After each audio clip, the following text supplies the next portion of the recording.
we know the single biggest thing that will enable you to get treated for cancer and successfully survive cancer is how quickly you start treatment. First of all, that depends on you getting diagnosed with cancer. And a lot of the time, that comes down to you actually going to the doctor.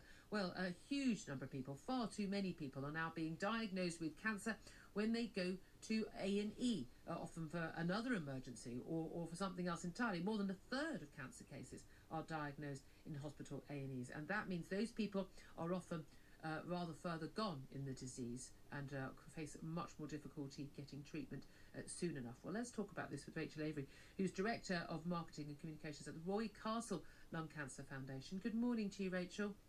Good morning, Julia. This is incredibly worrying. Look, it's one thing I've talked about so many times on my show over the years is, you know, any sign, anything you're worried about, we pay for this health service for a reason. Getting checked out early is the number one thing.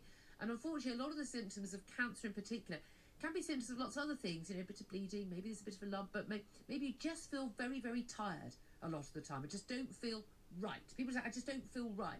You know what? Go to the doctor. You don't know what it might be. Millions of people don't do that.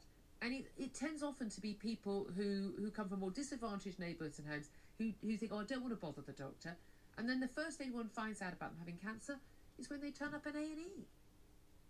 Yeah, and it's very sad. And lung cancer in particular is one of those cancers where those symptoms are incredibly vague and can easily be put down to something else far less sinister. We've seen that obviously over the last 2 years with COVID and people thinking automatically a cough now is COVID and not potentially a symptom of lung cancer, and therefore delaying going to the doctors. And this is ending up with them having much more severe symptoms and ending up in A&E.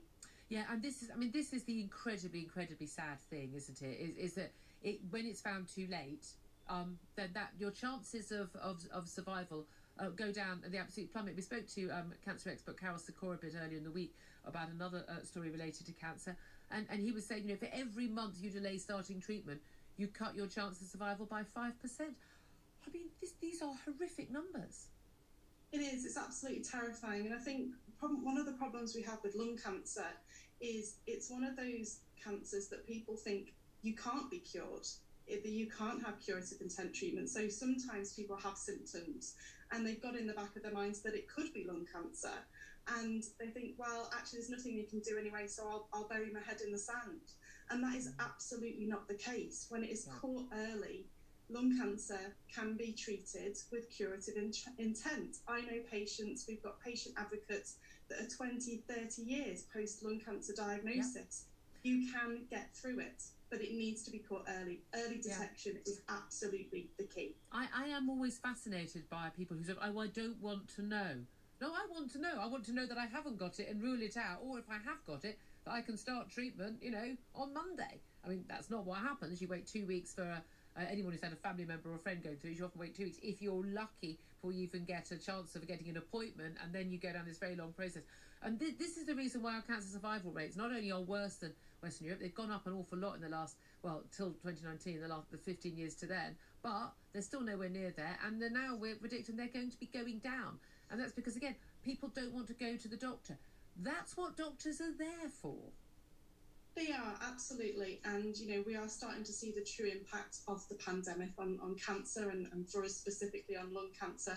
And it is devastating. People may not have wanted to go to the doctor. They may have felt too scared to go to the doctor. They may have put down their symptoms as something else, like I said before, with the crossover of symptoms with lung cancer and COVID.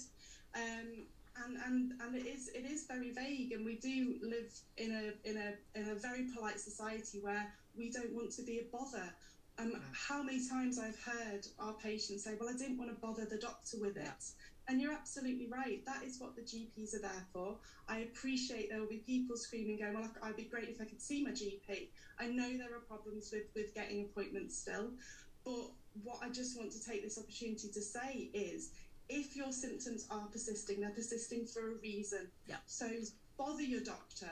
Be persistent in getting an appointment.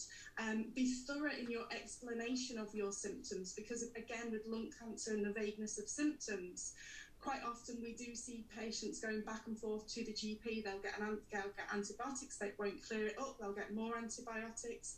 So make sure you explain all your symptoms, how long you've been having them for. If you've had antibiotics and they haven't worked, tell the doctor that. You might be seeing a different doctor on your second appointment. This is the thing. I mean, you used to see, you'd see one doctor, your local surgery, and they would keep a record, and now it's changed, especially when it's on Zoom and people don't perhaps talk, or on the phone they don't talk as fully and give as much detail. It's so important. All this focus on COVID for the last 2 years has been devastating. We know that there are going to be people who die today and every day for next year because they've not been treated for cancer, which could have been curable. They could be there with their families, there with their children, living a life and completely free. Do not hesitate going to the doctor. Do not wait. That is the message, isn't it? Rachel Avery, you do fantastic work there at the Royal Castle Lung Cancer Foundation. Really appreciate you joining us. Thank you very much for that. Let's talk about